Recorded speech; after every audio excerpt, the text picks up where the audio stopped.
buenas tardes, bienvenido a 360 grados. Hoy, como cada viernes, tenemos un tema de salud. Recordando que hoy es 1 de diciembre y cada 1 de diciembre de hace más de 2 décadas se celebra el Día Mundial de Lucha contra el VIH y el SIDA. Antes de comenzar el tema, cuando lo mencionamos aquí, algunos de los camarógrafos dijeron, ya vienen con estos temas que nos van a mortificar. No, debemos recalcar que hoy es el día de lucha justamente contra este problema de salud y contra una condición que se ha convertido en algo más allá de un tema médico y se traduce en un proceso social, en un proceso psicológico, en un proceso de conductas. Entonces, por tal motivo, dado que es un tema del cual hay mucho que hablar, tenemos hoy viernes en 360 grados hablando de salud, tenemos dos invitados muy especiales. Primero tenemos a la doctora Rosa Sánchez, quien es la encargada de monitoreo del Consejo Nacional de VIH y SIDA. La doctora Sánchez es médica en salud. Tenemos con nosotros también al doctor Obgio, quien es abogado. El doctor Obgio es especialista en temas de derecho médico, ya que vamos a enfocar el VIH no solamente de la parte clínica, sino que también vamos a enfocar el VIH en esa parte de los deberes y derechos de las personas que viven con VIH. Gracias por su compañía, su sintonía, y esperamos que sigan con nosotros. Doctora Sánchez, la primera pregunta tiene que ser algo que ha copado los titulares de los periódicos en estos días, el cual el doctor Víctor Terrero, amigo que le tenemos bastante aprecio, dice que el 48%, eso es casi 50 de cada 100 diagnósticos de VIH que se hacen en el país, están ocurriendo en nacionales haitianos. La pregunta es, ¿se está haciendo algún tipo de intervención para frenar ese aumento? Realmente en Haití hay una cantidad de VIH mucho mayor que la que existe en la República Dominicana. ¿Cuál es la realidad de Haití y la realidad de la República Dominicana, doctora Sánchez? Sí, Héctor, bueno, agradecerte la invitación y en una fecha tan importante para nosotros desde el CONAVISIDA. Las estimaciones nacionales nos dicen que evidentemente, como tú bien lo mencionas, que el 48% de las nuevas infecciones se producen en nacionales o migrantes haitianos.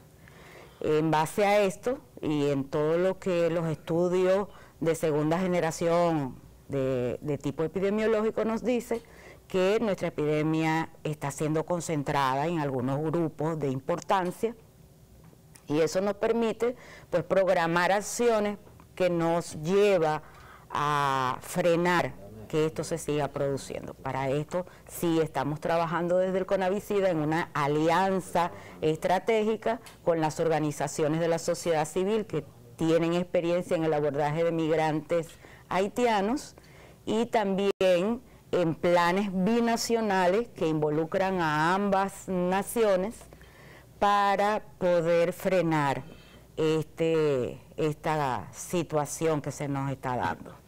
Doctor Obgio, una pregunta. A la fecha, muchas personas que nos están viendo dirán, caramba, o sea, que estamos gastando una cantidad importante del presupuesto de salud en estos migrantes haitianos. La ley que contempla en cuanto a lo que la atención que se le brinda a esos nacionales, porque muchos de ellos sabemos que se van a quedar de manera permanente en el país, otros van a regresar. ¿Qué contempla la ley? ¿La ley ampara a estas personas que reciban atención? La ley no hace distinción entre extranjeros y nacionales. La ley 135.11, la ley habla de las personas que viven con el virus del VIH y establece una serie de derechos, un catálogo de alrededor de 16 derechos específicos adicionales a los derechos que establece nuestra Constitución. Esos derechos incluyen el derecho al tratamiento médico y el derecho a la igualdad. En ese sentido, es concebible que desde el punto de vista de políticas públicas se le dé la atención médica necesaria a la población que vive con el VIH, ya sea nacionales haitianos o de cualquier otra nacionalidad, para controlar la enfermedad dentro de la población que reside en la geografía de la República Dominicana, sin importar su nacionalidad de origen. Y la razón es muy clara. En la medida en que controlamos el esparcimiento de la enfermedad, no importa en la población en que se concentre, estamos evitando el contagio a otros posibles personas sanas, como podría ser la población dominicana o la misma población haitiana que vive dentro de la República Dominicana. Ok. Doctor, usted acaba de mencionar que existe una ley de VIH y SIDA. La pregunta es, ¿por qué tenemos una ley para VIH y SIDA y no tenemos una ley para cuidar a las personas que tienen diabetes, a las personas que tienen hipertensión, a las personas que tienen ojo de pecado. ¿Me voy a entender? ¿Por qué razón tenemos una ley específicamente para VIH y SIDA y no aplica para otras enfermedades? Mira, Balcácer, lo que sucede es que hay razones socioeconómicas y, bueno, sociológicas más que nada, dentro de la necesidad de haber emitido una ley que proteja a esa población en específico. Y la justificación es la discriminación. Tenemos una historia de discriminación a las personas que viven con el virus de VIH a causa del desconocimiento y la falta de información que se ha producido dentro de la comunidad sana, porque la persona que vive con el VIH cuando tiene una carga viral baja está en igualdad de condiciones de una persona técnicamente sana, que lo discrimina. Y la razón de la discriminación proviene del desconocimiento. Entonces, esa discriminación lo afecta laboralmente y en el acceso a otros derechos como el derecho a la salud, inclusive el derecho a la educación. Es por esto que la ley de VIH y SIDA lo que viene a proteger a esa población de la discriminación a través de sanciones que le impone a personas que, tanto en el ámbito laboral como en el ámbito de salud principalmente, ejecute acciones en su perjuicio. Ok. Doctora Sánchez, la República Dominicana a la fecha tiene una gran población viviendo con VIH que está recibiendo medicamentos. Y cada vez que uno revisa la prensa se habla de que recibe dinero de organismos internacionales para la compra de esos medicamentos. ¿Esto es una realidad o la República Dominicana está comprando esos medicamentos? ¿Cuál es la realidad de cuántas personas están recibiendo medicamentos? ¿De dónde vienen esos fondos? ¿Y cuál sería la seguridad de que no falten en caso de que el gobierno los esté comprando? Sí.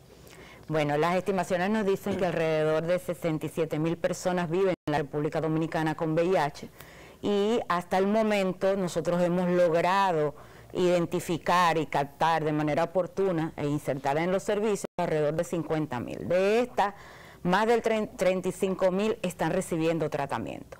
Hasta el 2014, estos medicamentos eran financiados a través de la cooperación con el Fondo Mundial, pero el Estado Dominicano, en un proceso paulatino, fue asumiendo esta responsabilidad y hoy en día el Estado Dominicano compra en su totalidad todos los medicamentos a través de un mecanismo. O sea que la Fundación Clinton, el Fondo Mundial no están dando dinero para comprar los medicamentos. No, el gobierno dominicano de manera muy responsable ha asumido la compra de todos los medicamentos, todos los antirretrovirales y también los de infecciones oportunistas, lo que compone para las embarazadas. ¿Se puede decir el monto, el gasto estimado? Sí, hasta ahora nosotros estamos en 650 mil millones de... No, 650 millones. 650 millones. Trágate doble. Sí.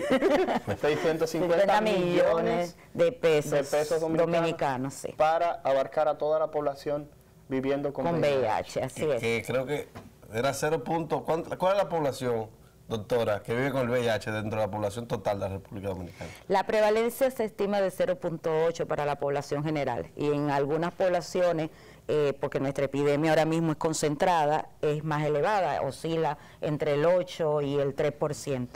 Pero las estimaciones nos dicen que alrededor de 67.000 personas viven con VIH en la República Dominicana. Usted está escuchando que nos está viendo 67.000 personas, que cada vez que uno pregunta que cuántas personas viven con VIH en República Dominicana, siempre la gente dice 1 millón, 2 millones, no. Es alrededor de 67.000 personas. Y como bien decía la doctora Rosa Sánchez, de esas 67.000 personas hay 17.000 que no saben cuál es su estado serológico, o sea, que desconocen tener lo que es la condición de vivir con VIH. Doctor Ojío, hay algo interesante que tocábamos fuera de cámara y era algo que sé que a muchas personas que nos están viendo le puede causar cierta inquietud. Hay empresas a nivel privado, hay mujeres que para contratar a la señora del servicio le hacen todas las pruebas del mundo, incluyendo la prueba de VIH, para contratarlas. Pero asimismo, sabemos de instituciones privadas que cada cierto tiempo le mandan a sus empleados a hacer pruebas para ver si viven con esta condición de salud. La pregunta es, sabemos que es ilegal, todo el mundo lo ha escuchado, sin embargo, ¿qué contempla la ley sobre esta práctica? Mira, la realidad es que la ley en su artículo 85 y siguiente establece sanciones muy graves, muy fuertes, contra las empresas que, primero, para obtener el empleo, solicite la prueba va de 25 a 50 salario mínimo. El salario mínimo podemos redondearlo en 10,000 pesos en el sector privado. Ya tú tienes ahí que una sanción por mandar a hacer la prueba de 250,000 pesos a $500,000 de pesos. Ahora, hacer la prueba a personas ya empleadas contiene la misma sanción. Ahí tiene 250,000 más a 500,000 más. Pero si el laboratorio le hace la prueba sin su consentimiento, que muchas veces mandan al empleado para decirle, mira, te vamos a hacer una prueba de sangre, de tal y tal, tal tipo, y no le dicen que VIH, al laboratorio también le puede tocar una sanción prácticamente igual. Es decir, que jugársela con esa práctica ilegal prohibida por la ley puede costar a la empresa por cada individuo que manda esta prueba $1,000,000 de pesos. Y eso es mínimo. Y eso, no, mínimo sería 250,000 de multa por cada una de esas acciones indebidas. Y si divulgara la información el laboratorio, como evidentemente lo hará, porque le dará al empleador o al futuro empleador la información de que la persona de VIH sin el consentimiento del diagnosticado, súmale a esos 100,000 pesos. Es así. Entonces, las empresas mal asesoradas, creyendo que van a evitar algo, porque una persona que vive con el VIH, si se está tomando su medicamento, es más, aunque no se lo esté tomando, la posibilidad de que contagie en el ámbito laboral es mínima, porque la forma de contagio no responde a los habituales comportamientos que llevamos a cabo dentro del ámbito de trabajo. O sea, una persona que incluso tenga el SIDA ya bien desarrollado, que se esté casi muriendo ahí, es improbable que esté contaminado dentro del ámbito de trabajo. La razón de que las empresas hacen este tipo de prácticas no es otra que la discriminación. No tiene ninguna justificación y la ley lo prohíbe. Doctora Sánchez, en República Dominicana ya usted dijo qué cantidad de personas viven con VIH, pero usted utilizó una palabra y una frase que es importante, que por favor la desglosemos. Usted hablaba de concentrado, de que la epidemia que tenemos es una epidemia que está concentrada. Lo que quiere haber dicho que en población general no es tan alta la cantidad de personas que viven con VIH, sin embargo, existe un grupo de personas que tienen una cantidad o una probabilidad mayor de tener VIH. ¿Podría usted decirnos qué poblaciones son estas y qué porcentaje más o menos representan? Sí, como bien lo expresaba, cuando hablamos de epidemia concentrada, es porque los grupos que aportan las nuevas infecciones son estos grupos, ahí se concentra la epidemia. En este caso, nosotros como país, los grupos vulnerables que tenemos en este momento son hombres que tienen sexo con hombres, trabajadoras sexuales, trans, migrantes haitianos, evidentemente, como lo dijimos, son los que están aportando un buen porcentaje a las nuevas infecciones, las mujeres en condición de vulnerabilidad que residen en batalles, es otro de los grupos, los usuarios de droga, el país no tiene grandes evidencias de usuarios de drogas inyectables, pero hay una buena proporción de la prevalencia de VIH que corresponde a usuarios de droga, y el otro grupo que tampoco tenemos todas las evidencias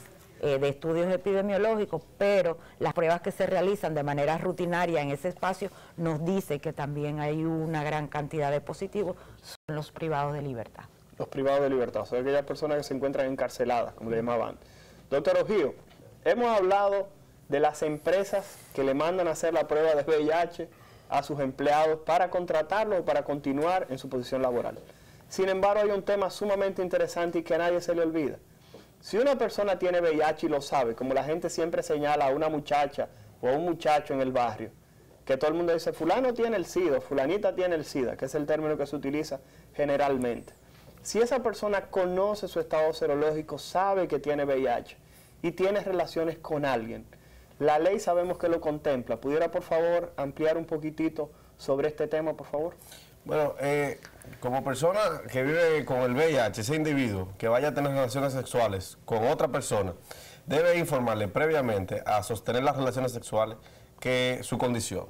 No hacerlo y transmitir el virus a la otra persona en su desconocimiento, si la otra persona se querella por haber sido víctima de una transmisión del virus del VIH a causa de eso. Una pregunta, doctor Ojío, pero ¿tiene obligatoriamente que ocurrir la transmisión? Porque la pregunta es, por el simple hecho de una persona tener VIH, saberlo y tener relación con otra y no informárselo, ¿la ley contempla algún tipo de sanción frente a esa situación o tiene obligado que existir la transmisión?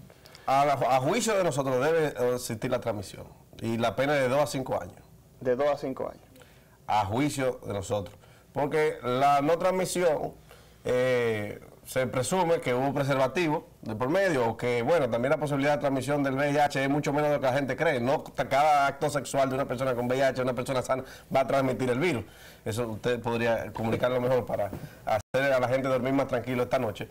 Pero realmente, a juicio de nosotros, aunque yo le puedo leer el artículo, que es un poco ambiguo, la realidad es que si no hay una transmisión del VIH, no va a haber una querella, porque no va a haber un daño. Entonces la persona no lo va a decir, no va a ir a la Procuraduría y decir, mira, yo tuve relaciones sexuales con fulano de tal. Pero ¿y si alguien decidiera hacerlo? Mira, ese caso probablemente no procedería. No procedería. No, falta de pruebas principalmente, porque ¿cómo va a probar la persona que no está infectada y que tuvo relaciones que la otra no le informó? Por ejemplo.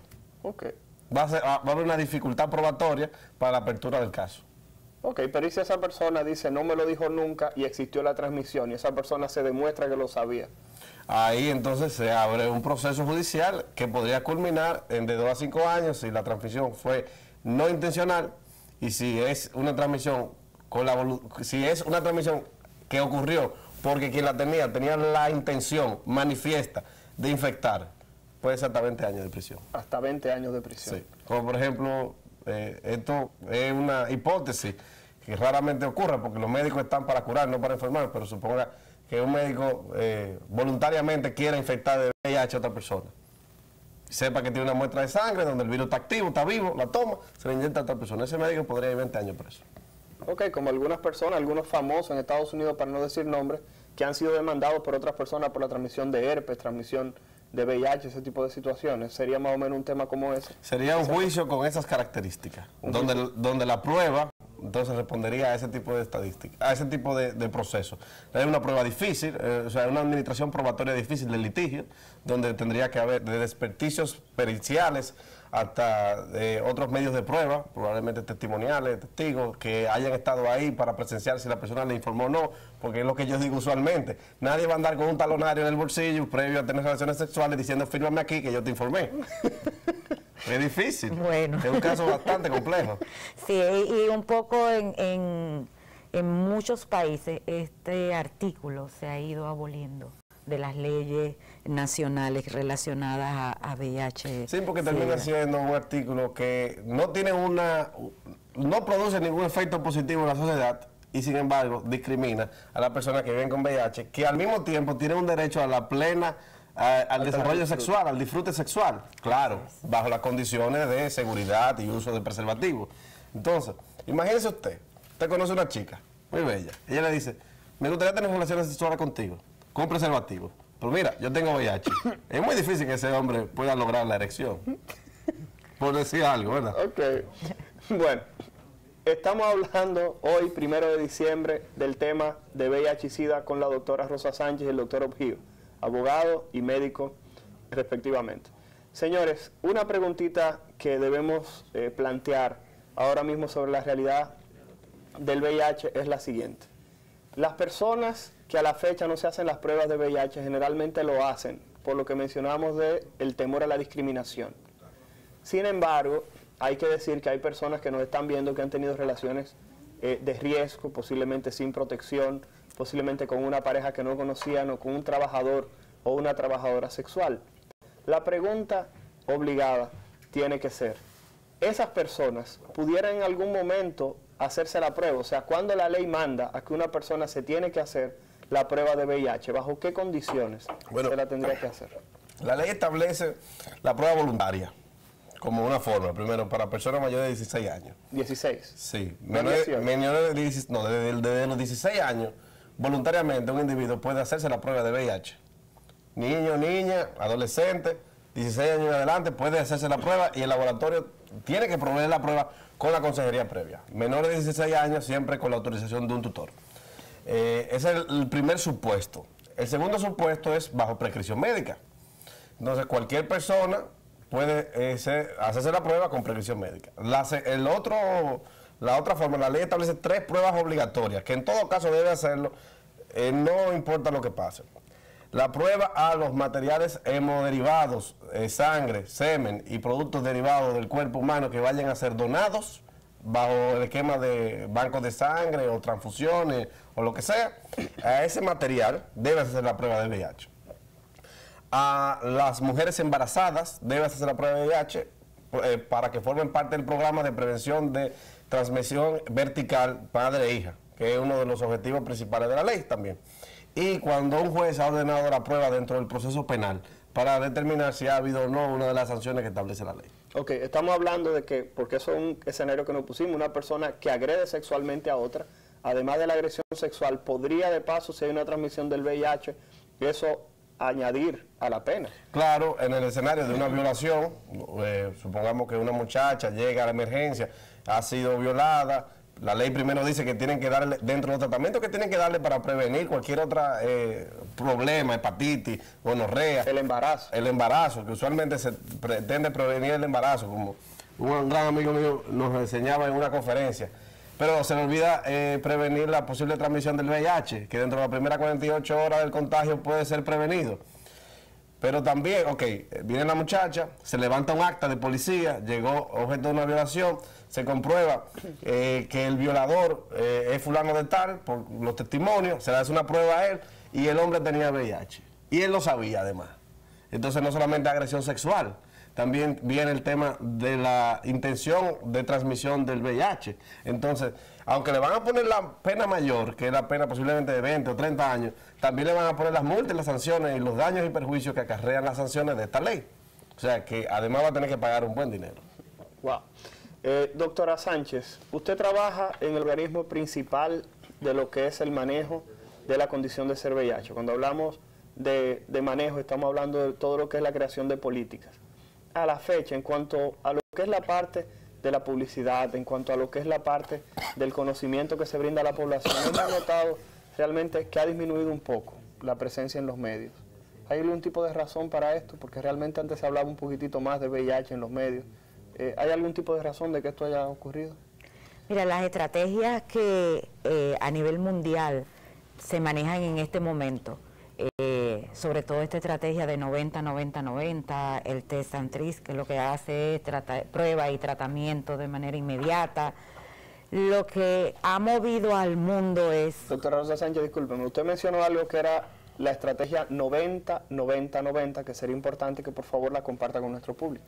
Sí, nos establece esa estrategia que el 90% de la población conozca su estatus serológico, que de esas personas que conocen su estatus serológico, las que son positivas, el 90% entren a tratamiento y que de ese 90% que entraron a tratamiento, al cabo de 12 meses se encuentren en carga viral indetectable. O sea, que el tratamiento les esté funcionando, que estén seguros que se está tomando el tratamiento. Exacto, que logremos una carga viral muy baja y los CD4 muy altos, los CD4 ya, usted lo puede explicar mejor que yo. Los CD4 es como el Ministerio de la Defensa del organismo y entonces logramos meter preso a la carga viral y mantenerla reducida y el Ministerio de la Defensa, que son los CD4, pues logramos que aumenten para proteger al organismo. Entonces, esa estrategia ha volcado toda la atención en lograr que las personas que son positivas y que están en tratamiento con una carga viral indetectable, pues muy difícil la transmisión. Y ahí se ha centrado todo este proceso. Evidentemente que la prevención, la información es sumamente importante. Como decía, la epidemia es concentrada y todas las intervenciones también de prevención se han enfocado en ese proceso de intervenir de manera individual a los individuos de las poblaciones clave. Entonces las campañas grandes de población general, pues a veces se ven un poco reducidas, sobre todo por el tema de financiamiento. Pero mira qué importante, nosotros hemos logrado desde el CONAVICIDA hoy precisamente lanzar una campaña de prevención y de no al estigma, a donde no hemos tenido que invertir grandes recursos. El Big Papi de manera voluntaria pues se presentó y nos dijo, aquí estoy yo y quiero contar mi historia y quiero decirle a todo el mundo que no a la discriminación. Y pues las emisoras también, hay una ley que nos acompaña y que nos ayuda en este proceso a que esas campañas se puedan transmitir de manera gratuita por las emisoras, o sea que espero que desde aquí tú nos apoyes transmitiendo nuestros mensajes. Bueno, señores, hoy, 1 de diciembre, estamos hablando del tema de la prevención y lucha contra el VIH y SIDA. Vamos a nuestra primera pausa, regresamos en un momento, acompáñenos, no se muevan.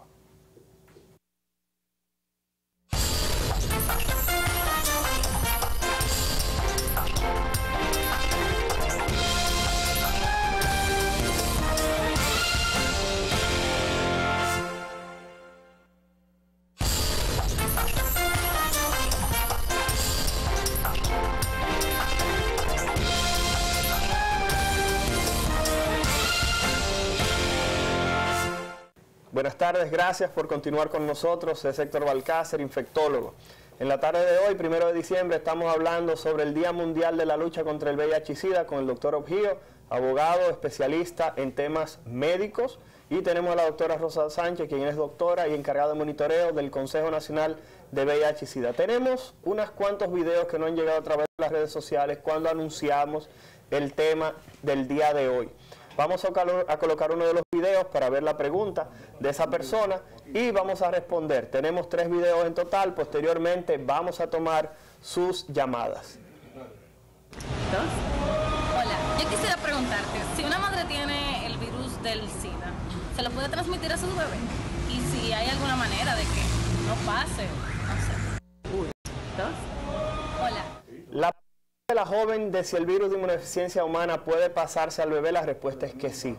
Por tal razón, como decía el doctor Objío, es obligatorio en la ley que toda mujer que esté en estado de gestación tiene que hacerse la prueba de VIH para que se puedan utilizar medidas como es el uso de antirretrovirales, la realización de la cesárea y no darle el seno al bebé para que el bebé no adquiera la condición de ser VIH. Pero vamos a utilizar esta pregunta para decirle a la doctora Rosa Sánchez. Doctora Rosa Sánchez, en República Dominicana, ¿qué cantidad de niños se supone que nacen con VIH o se exponen al VIH cada año?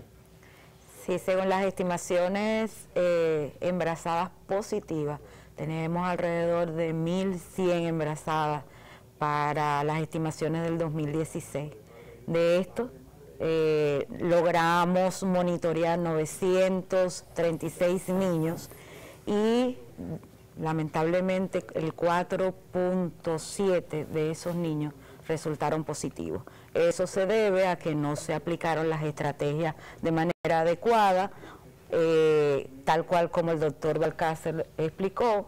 Probablemente esa mujer llegó a un último momento al establecimiento de salud y la prueba se le hizo ya en su proceso, labor de parto, no le hicieron la cesárea o por último no la orientaron bien y amamantó a su bebé.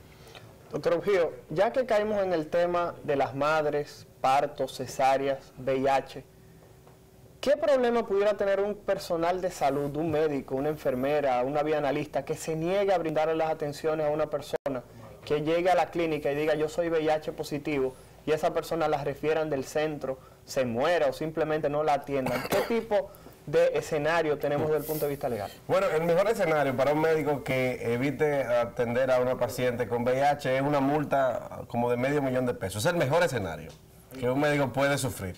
Es decir, que cada médico que decida rechazar a una paciente porque tiene VIH, que busque su cartera y verifique si en su cuenta tiene al menos $500,000 de pesos, porque si va a un abogado que sabe de esto, lo van a demandar.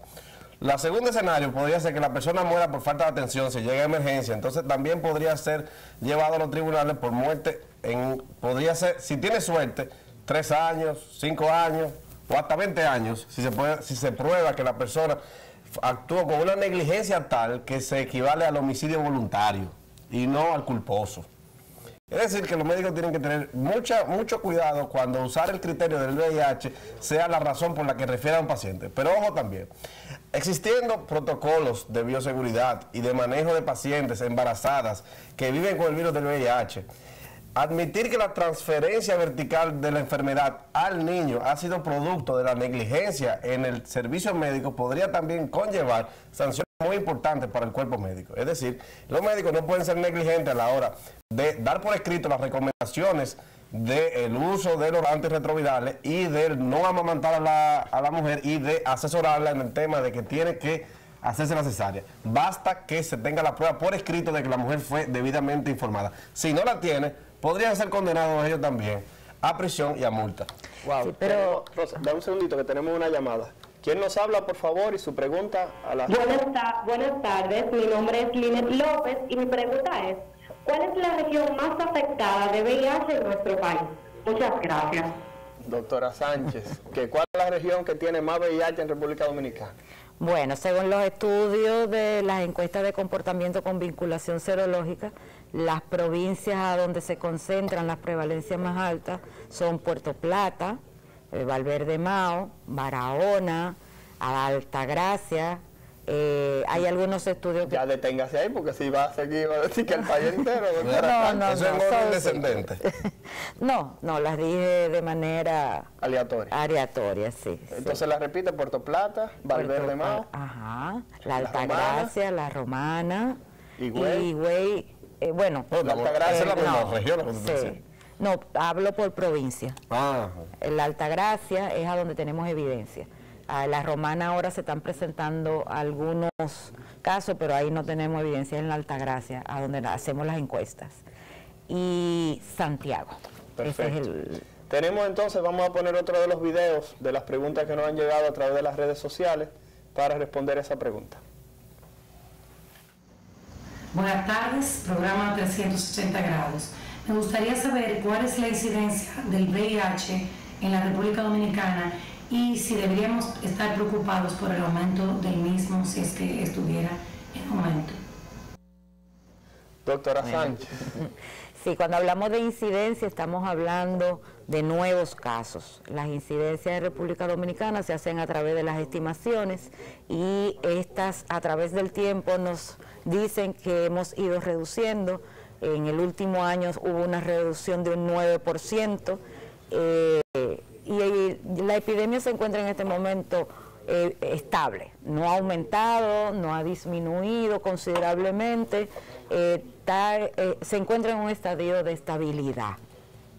Okay. Eso es positivo, creo, porque significa que la persona que vive con el VIH no está muriendo de SIDA. O sea, se mantienen vivos por un largo periodo de tiempo, es decir, que está estable la enfermedad. Sí, doctor, un segundito, ya que usted habla de eso, de que vive por mucho tiempo, la pregunta es la siguiente: imaginemos que alguien va a una clínica y se hace la prueba de VIH y sale positivo.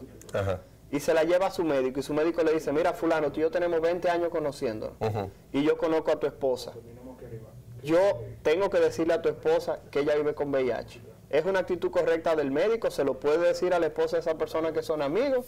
¿O de qué manera se trata eso? ¿Me doy a entender? Una persona llega, está casado, la prueba de VIH positiva se la lleva al médico. ¿El médico se lo dice a la esposa? ¿O quién se lo dice a la esposa? Pero tiene que decir la persona que vive con el VIH. Es el derecho de la persona con VIH, salvo que vaya a tener relaciones sexuales. O sea, desde el mismo momento que una persona sabe que vive con el virus, tiene una obligación legal de informar a su pareja sexual, sea esta fija o sea eventual, que tiene VIH. No así, por ejemplo, supongamos que la persona sale positivo, el médico le informa sin autorización a la pareja de este hombre que está cometiendo una falta que está en la ley. Es el hombre que tiene que hacerlo. ¿Por qué? Porque es su decisión si él, por ejemplo, se quiere divorciar de esa mujer y nunca verla más nunca, por culpa o por lo que sea. Ahora, se preguntarán, ¿no debe existir un derecho en la ley de que los cónyuges tengan derecho a conocer el estatus serológico de su pareja? Bueno, pues la ley no está. Wow. O sea, que legalmente yo no tengo como... Si una mujer viene a mi oficina y me dice, yo quiero demandar a mi esposo en que me entregue la prueba, se haga una prueba de VIH. Yo no tengo ninguna vía legal para que un juez me dé la razón en ese caso. Excelente. Tenemos una llamada. ¿Quién nos habla y su pregunta, por favor? Tenemos una llamada. A ver, sí, bueno. sí, el preservativo, como dicen que es bueno para... Pues ayuda a prevenir muchas enfermedades de transmisión sexual. Me gustaría saber qué tan eficaz sería en la prevención del VIH. Excelente pregunta, doctora Sánchez. ¿Usted lo aborda? Sí, hablábamos ahorita de los buenos consejos. Claro. Sí, y hablábamos del ABC. Diga. Sí, el ABC nos dice que la recomendación inicialmente es absténgase de tener relaciones sexuales En el B dice, si ya usted decidió tener relaciones sexuales, sea fiel a su pareja y mantenga una única pareja y la fidelidad a ella. Y en el caso extremo, que usted tenga una conducta sexual de riesgo, que usted no conozca a la persona con que se está acostando, está teniendo relaciones, pues entonces usted debe de utilizar el preservativo, porque es la única manera en que usted va a prevenir todo tipo de infección de transmisión sexual. Ok, vamos a Pero no me colocar respondió la pregunta, no. ahora, Oposición. no se preocupe, ¿Cuál sí. es el porcentaje de protección que ofrecen? Porque ya lo que quiere saber, si es un 50, si es un 100, si es un 50. Miren, No. el porcentaje de transmisión es muy difícil de evaluar por una sola razón. Se habla de que el preservativo brinda una protección casi completa cuando se usa de una manera correcta. Entiéndase, que usted no tiene relaciones sexuales y que se lo pone para eyacular. Que usted se pone el preservativo y no se rompe. Que usted le aprieta la punta, que usted lo retira inmediatamente usted eyacula, porque el pene se pone flácido, inmediatamente usted presenta la eyaculación y debe apretarse en la parte inferior del pene o posterior para retirarlo, porque de lo contrario pierde lo que es la protección que confiere, que es meramente de barrera. Vamos a colocar el último video para la última pregunta para brindar respuesta a la misma. Siempre he sentido curiosidad acerca de si el virus del SIDA actúa solo o recluta con él algunas bacterias. De ser así, ¿cuál es el común denominador entre las bacterias del virus y la que este recluta? Gracias por esa pregunta. Lo que hay que decir es que el virus de inmunodeficiencia humana rara vez él produce enfermedad. Como decía la doctora Sánchez, hay que decir que el virus de inmunodeficiencia humana lo que hace es que disminuye las defensas de una persona y luego de que disminuye las defensas comienzan a aparecer algunas infecciones y cáncer. Simplemente voy a utilizar estos 30 segundos, doctor Ojido. ¿Usted qué recomendación podría dar? 30 segundos. Bueno, yo recomendaría a las personas primero que usen preservativo en todas sus relaciones sexuales. Que si son despedidos por causa de que viven con el VIH, busquen asistencia legal. Que si no reciben atención médica porque viven con el VIH, busquen asistencia legal. Que en todo caso, si hay una persona que cree que vive con una persona que tiene VIH, no tenga relaciones sexuales a menos que sea informada de su estatus serológico. Excelente, doctora Sánchez. 30 segundos. Sí. Corriendo. Sí. Sí. Miren, es importante. Hoy tenemos el lema, el derecho a la salud. Para todo ciudadano es necesario, es su obligación personal de salud poder prestarle la atención que él requiere. No lo discrimine. No lo condene. Cuando usted no atiende a una madre embarazada VIH positivo, usted está condenando a un bebé a tener la infección de por vida y a que viva con un tratamiento de por siempre. Así que personal de salud, nosotros estudiamos y estamos en este mundo y en este proceso para apoyar y dar calidad de vida a todas las personas que lo requieran. Señores, muchas gracias por su sintonía. Será hasta el próximo viernes. Héctor Balcácer, infectólogo, se despide. Gracias.